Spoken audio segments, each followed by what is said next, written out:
Hey everybody, today's story is going to be a little bit different. Because I'm still recovering from a cold and my voice is a bit hoarse, I've asked a friend to help read one of my stories. Since this is one from a woman's perspective, it felt like a good one for her to do. It's a multi-part series, so if you all enjoy it and you want to hear more, please let me know in the comments, and there will be more in the future. Alright, thanks, hope you enjoy. Sabina hugged me so tightly that for a moment I couldn't breathe.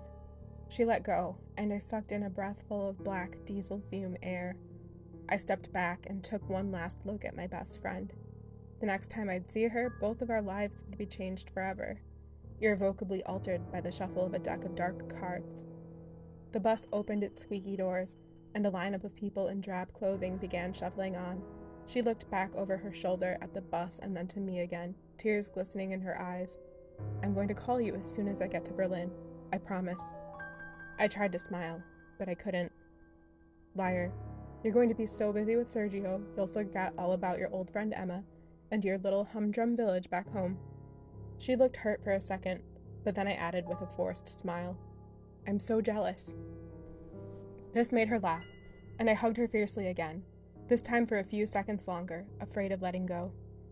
"I'm gonna miss you so fucking much." "Same." We looked at each other for another second, and then she took a deep breath and picked up her bags, slinging her backpack over her shoulder. With a brave smile, she turned away and boarded the bus. And that was the last time I saw my best friend Sabina, at least until the woman and the demons, the day everything changed. But I'll get to that later. The village was quieter without Sabina, except of course for the screams from the hut, but like the rest of the villagers, I'd gotten used to those long ago. I had tuned them out, and they might as well have been birds chirping or bees buzzing in the flowers rather than blood-curdling cries for salvation. The screams came from the forest to the south of the village, from a small earthen hut which we all knew to stay away from. We didn't talk much about it, but the villagers all lived with the firm knowledge that the screaming was normal. The elders, like father, insisted it was so, and that despite the distressing nature of the sounds, the people there were well taken care of. They simply screamed because they were unable to stop themselves. Father visited the hut regularly, to offer his prayers for the tortured souls there. It was a place where mentally ill villagers went to recover, some said, while others whispered that something far worse was happening there, something much darker and more secretive than mental health patients. But like I said, we were all used to the screams, and all I noticed now was the silence which punctuated these anguished cries, silence which Sabina normally filled with her bright chatter. She was always the talkative one. I used to think she talked too much, but now I wished more than anything to hear her blabbing about her online boyfriend Sergio. That was all she wanted to talk about for months before leaving. "Sergio is so handsome," she would say. "Sergio works for the military. And check out this picture Sergio sent me from the gym." I spent a week feeling lonely, wondering when Sabina would call. After 2 weeks of boredom by myself in the village, I figured she was just busy and would get around to it eventually. But after a month had passed, I finally began to realize that she had forgotten about me, just as I had feared. My best and only friend had completely ghosted me after moving away. Either that or something was very wrong. What if Sergio had not been what he'd claimed to be, and Sabina was in trouble of some kind? That thought crossed my mind, but for some reason it didn't seem possible. I'd seen the pictures of Sergio and watched the videos where he had spoken her name and told her he loved her. I had sat with her while she spoke to him on the phone for hours at a time, while I pantomimed dying of boredom 1,000 times over, and she rolled her eyes. He was real, at least in the physical sense. The worst part was that I couldn't call her, since she had gotten rid of her phone out of fear her parents would track it somehow. She worried the police would be called to locate her cell phone or her bank cards, so she'd gotten rid of everything, saying Sergio had promised to get her a new identity when she arrived in Berlin. If I ever left home, I realized I'd have to do the same thing. Father would die before he'd let me run away as Sabina had done, disappearing into the ether in the hopes of a life with some tall, handsome stranger. My dad was the longtime priest of our local congregation, St. Bartholomew's. The little village where we lived in the Black Forest had a population of just a few hundred, and everybody in town went to his church, and I mean everybody. If you didn't show up to Mass, you'd sure hear about it for the rest of the week. He would never have approved of me leaving, especially to meet up with a guy. The whole village was strictly Catholic, and him most of all. Everything I've done since I was born has been scrutinized and held up to Christ himself. Good luck matching that. I was terrified to tell Father that I had met a man. I had started chatting with him online 2 weeks after Sabina left. Maybe it was partly because I wanted to find out what had happened to her. Maybe it was because I was a little jealous of her. Either way, I signed up for Tinder, posted some selfies, and was pleasantly surprised when I matched up with several guys who started sending me messages. A few were awkward or made me uncomfortable. There were plenty who just wanted to see pictures of me naked. I blocked a few men within the first 5 minutes of starting conversations with them, realizing that they were just total creeps. But there was one profile that stood out from all the rest. A guy in his early 20s named Jace. He had shoulder-length blonde hair, a strong chin, and icy blue eyes. He looked nothing like the guys in my village, who were scrawny or pot-bellied, whose only hobbies were drinking, playing video games, watching football, and gambling on cards. Instead of those vices, Jace volunteered at soup kitchens and food banks in his spare time. He lived in Berlin, had his own house, and a new-looking car. He said he worked in the entertainment industry. When we spoke on the phone, he listened thoughtfully and never interrupted. And by the time I realized things were getting serious, he surprised me by saying that he loved me. And not only that, he wanted to pay for my bus ticket to Berlin. He didn't call it a visit. He just said he wanted me to be there with him. I decided late one night, after 2 days of consideration, that I would go through with it, and I sent him a message. I had never been outside of our little village before, but that would all change very soon. I've decided. Yes, I want to do it. I want to come to Berlin.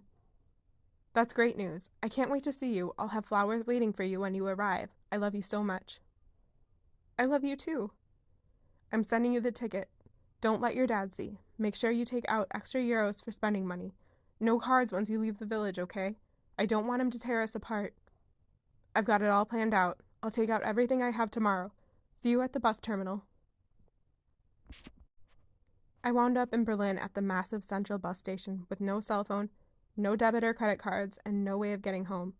But my smile was hopeful, and there were no tears in my eyes as I stood waiting for the handsome man I had seen in all the pictures. He would be there any second to make my life complete, to take away the pain of my best friend's departure, and fill some of the void left by her absence.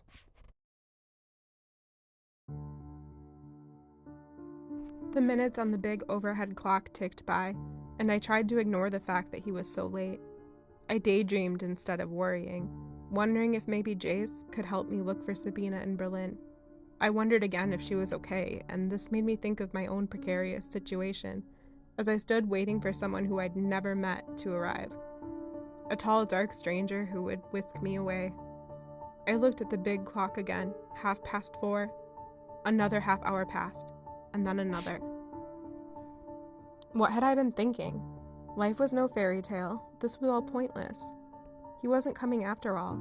I picked up my bags, ready to turn around and head to a payphone to beg forgiveness from Father, when a beaming smile startled me. A man with a familiar, handsome face was striding towards me.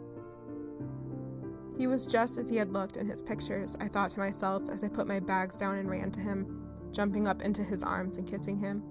It felt as if we'd known each other forever. It's so good to see you, he said, after setting me down. I can't wait to show you Berlin.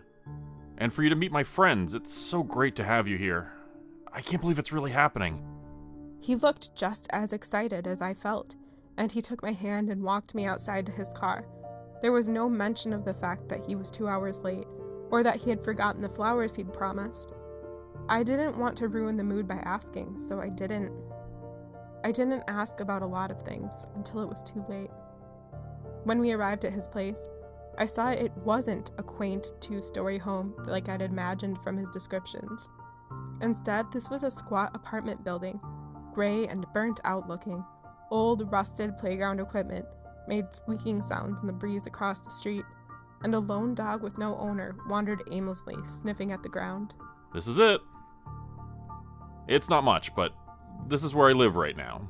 They're renovating my house for the next few months. But this place is nice, trust me, you'll love it. I got out of the car hesitantly, and he took my bags from the trunk for me. As he walked towards the front of the building, I glanced back at the vehicle. It wasn't the same as the one in the pictures. This one was older by at least 10 years. It didn't bother me that he drove an older car, but it made me wonder about the one he'd sent me pictures of him driving. Did he lie about that? And if so, what else might he be lying about? The house? His job?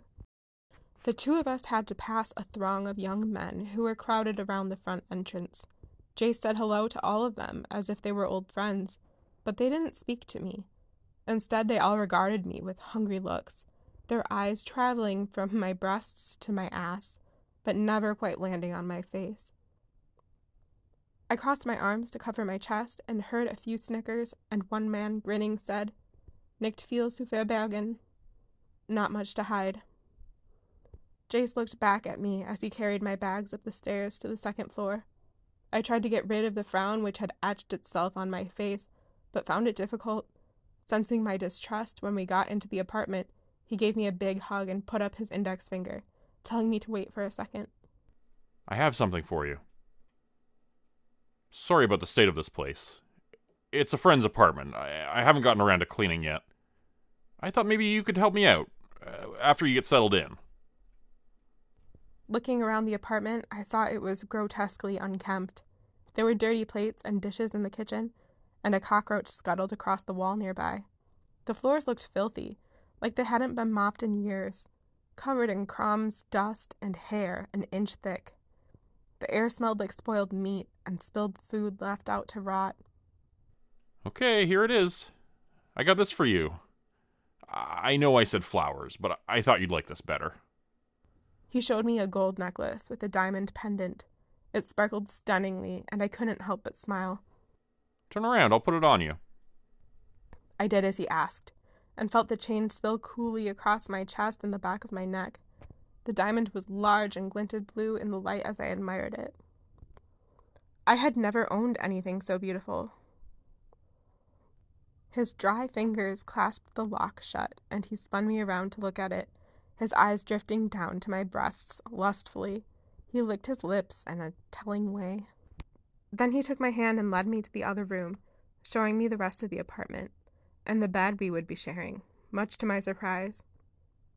It was not long after moving in that I realized what a terrible mistake I'd made. Jace was nice at first, a romantic to a certain extent. He did buy me flowers and other gifts, mostly lingerie. He took me out to restaurants where we spent the cash I had brought with me from home on expensive bottles of wine, but his good mood soon soured, and often I couldn't discern how he felt about me. After a few days of honeymoon happy living, suddenly he was getting mad for no reason, and would tersely ask me to do things for him. If I hesitated even slightly, he would get upset, so I quickly learned to just say yes, immediately, no matter what. It wasn't like he was getting physical with me, not yet, but he had this look in his eyes which seemed to indicate that I was better off not questioning him. Cleaning the apartment, for instance, he had initially said he wanted my help with it. Remember that? But then he just went out one day and left a mop, bucket, and some unlabeled cleaning supplies in the kitchen. When he got home and I hadn't cleaned the entire apartment top to bottom, he got upset and yelled at me, threatening to kick me out on the street if I didn't make the place look decent. He said he was out working to make us money to pay for food, rent, and jewelry, so the least I could do was tidy up a bit. I wanted to get mad, and I did for a little while, but then he apologized. He said he was stressed about work since things weren't going well at his job. He seemed really sorry for yelling at me, and I ended up apologizing too. I told him he was right. He was letting me stay there for free. He was buying me expensive jewelry, and he was paying for my food. The least I could do was clean the apartment he had rented for us. I hated myself a little bit for saying it, but I did. Already I was beginning to feel trapped. I spent the entire next day sweating and scrubbing. I polished the bathroom floor tiles until my knees were purple and bruised. I swept and mopped the kitchen and common areas. I washed the walls. I shined the windows, did the dishes, and cleaned the kitchen. I organized the pantry, tossing out the expired cans. Then I cleaned out the fridge, scrubbed all the drawers and shelves, and got rid of some nauseating old food, which had been causing the lion's share of the terrible smell. I did the laundry by hand, hanging everything up to dry afterwards. By the time I was done, the place was immaculate. My back was sore, and I had a headache from inhaling off-brand cleaning supplies all day. But at least Jace would be happy when he got home, I thought. But Jace wasn't happy when he got home. He said it would be great if I had tidied up a bit, but that our real problem now was money. It was getting tough working in the entertainment industry, and his latest project had been shut down by investors. I asked him if things would be okay. Instead of answering, he pulled out some vodka from the freezer and began to drink it straight from the bottle. "What can I do to help?" I asked. "I can get a job if that will help pay for some of the bills." He hesitated, but then he said he had a friend in the modeling industry, and it might be possible for me to get a job with him. "Fashion modeling?" I asked, still naive in those days. Yes, my love. Fashion modeling. For designers in Paris. When his friend came by the next day, Jace was gone. It was only me and this strange man who brought with him a camera and a rapist's grin. A short while later, I found out why his smile looked that way. He did take pictures of me, but they were not the kind I had hoped for. I didn't wear designer clothes or fashionable shoes. I didn't wear anything at all. And no one was sending these shots to Paris. I'll spare you the details. You know what he did, and so did Jace, I'm sure. I didn't tell Jace when he came home about what had happened. I felt ashamed somehow, as if it was my fault, as if I had done something wrong, flirted too much with the photographer, not true, or perhaps had given him the wrong idea somehow. I didn't realize then how I'd been molded for this moment, trained to internalize the guilt that belonged to someone else. Jace pretended to be oblivious, just asking how the modeling session went. I told him it went fine, trying to read the look on his face, a small, knowing grin. The next day, when Jace was out, another photographer came by, unannounced. And by the end of the week, all illusion had been dropped, and Jace and I both had an unspoken knowledge of what was happening. My face was now bruised, and a tooth was chipped. I felt like my mother's antique china teapot, the one I had cracked playing with as a child. The young girl who had once been a fragile, pretty thing was now broken and marred. I imagined a price sticker attached to me. For sale, as is, property damaged. Who would ever want me now? Things got worse and worse over the next few weeks. I tried to escape more than once, but that was when I realized Jace had a way of tracking me. The necklace he had given me had a GPS chip in it. I was sure. The clasp had mysteriously broken, and I was unable to put the thing off over my head. It was too tight. I no longer felt like a girlfriend with a sparkling diamond necklace, but like a dog wearing a tracking collar. The other problem was I had no funds with which to escape Berlin. I did manage once to get to the bus station. When I got to a payphone, I made a collect call to my home. Father picked up. "Emma?" he asked, his voice hopeful. The sound of screaming could be heard in the background very near, and I realized he was in the hut outside of our village, praying for the tortured souls there. "Emma, is that you?" I couldn't speak, and then a moment later there was a knife point digging into my back. "Hang it up." Jace's voice whispered in my ear, sounding raspy and drunk. I did as he asked, listening as Father said my name again, his voice getting quieter, then suddenly gone with a click. "You ungrateful bitch. You want to go home so bad? Maybe I should take you back to your stinking hovel in the Black Forest, your freak show village with the screaming hut. I'll come with you, and bring my friends. We'll burn the whole fucking place to the ground, and no one will ever miss it. Except for you, of course." He thrust the blade deeper into my skin, drawing blood with a painful sting. To emphasize this point, I felt warmth trickling down my back a moment later. "I'm sorry," I said, hating myself as I did. I don't want to go. I want to stay with you. I knew I had no choice. This was just to avoid him hurting me more when we got back. The idea of him hurting my family and friends back home had never even occurred to me until that moment, and it terrified me badly. Until then, I had somewhere to escape to. Now, even that was gone. Good. I've got a new friend for you to meet tomorrow. You're going to be on your best behavior, right? I nodded, sniffling, trying to hold back tears. People walking past at the bus station ignored my pleading looks, appearing heartless and cold as they stared at their phones and checked the time, rushing past without a second thought.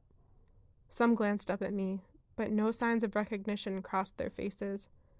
The blade dug in again, twisting. I tried not to scream. Yes, I'll be on my very best behavior. I'm sorry, Jace. Sorry for what? For trying to leave you. That's a good girl. Come on, let's go back home. It's getting late. I wanted to run, screaming from him, but instead I walked out with him holding hands. I didn't want to hurt anymore. That night, while laying in bed, I thought back to what Jace had said at the bus station. I thought about it long and hard, but realized I had never mentioned the hut to him. I'd always kept that to myself, as Father had taught me from a young age not to speak of such things. That night, while laying in bed, I thought back to what Jace had said at the bus station. Maybe I should let you go back to your stinking hovel in the Black Forest, your freak show village with the screaming hut. I thought about it long and hard, and realized I had never mentioned the hut to him. I had always kept that to myself, as Father had taught me from a young age not to speak of such things. So how did he know about it? As the thoughts raced through my mind, I began to fall asleep.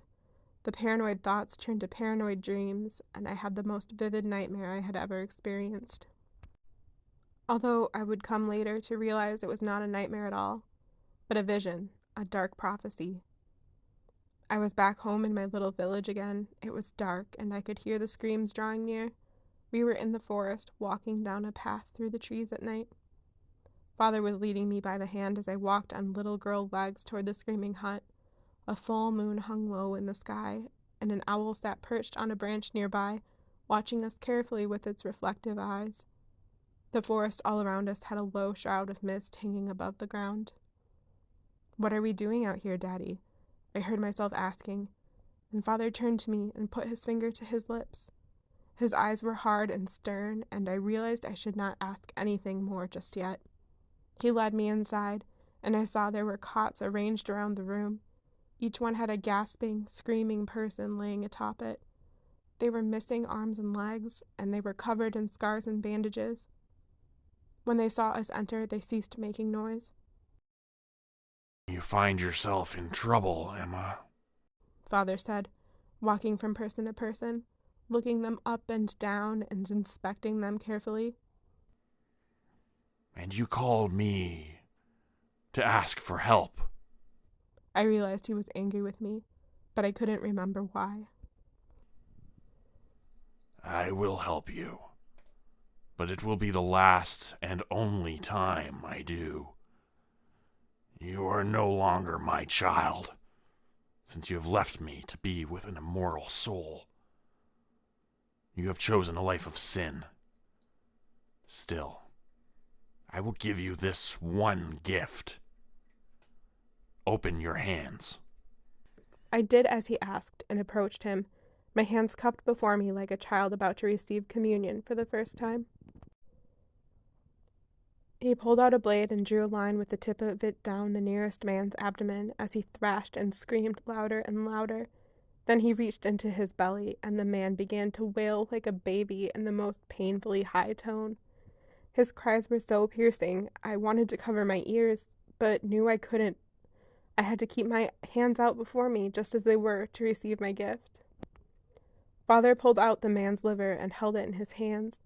The agonized cries turned to gurgles and deathly croaks as I took a bite and began to chew the iron-tasting flesh in my hands and gulped down each piece, knowing I had to finish it all, terrified that I wouldn't be able to. I woke up wailing. My ears were ringing as if I'd listened to someone scream all night, and my mouth was filled with blood. Jace was gone, I realized with a wave of relief, But then I felt something rising up in my throat and tried to cough it up. I was unable to get it and rushed into the bathroom, gagging and choking. Looking in the mirror, I saw something flesh-colored was wedged inside just past my tongue. Overcome with revulsion and terror at the idea of suffocating, I reached inside and tried to grab hold of it. The slippery thing was tough to get a grasp on, and it took a few attempts. But eventually I was able to yank it out. I took a deep, gasping breath and looked down at what was in the sink. It was a chunk of someone's liver. My mouth tasted like iron and blood, and I spit over and over into the sink, running the water and rinsing with it. Then I heard someone hammering at the front door. Terrified it might be Jace, I began to push the chunks of liver down the drain with my fingers, running the water on high, but it wouldn't go down at first. The knocking was getting louder and more insistent, and I heard a familiar voice calling for me to open it. Jace was back, and I'd never been more afraid of him in my life.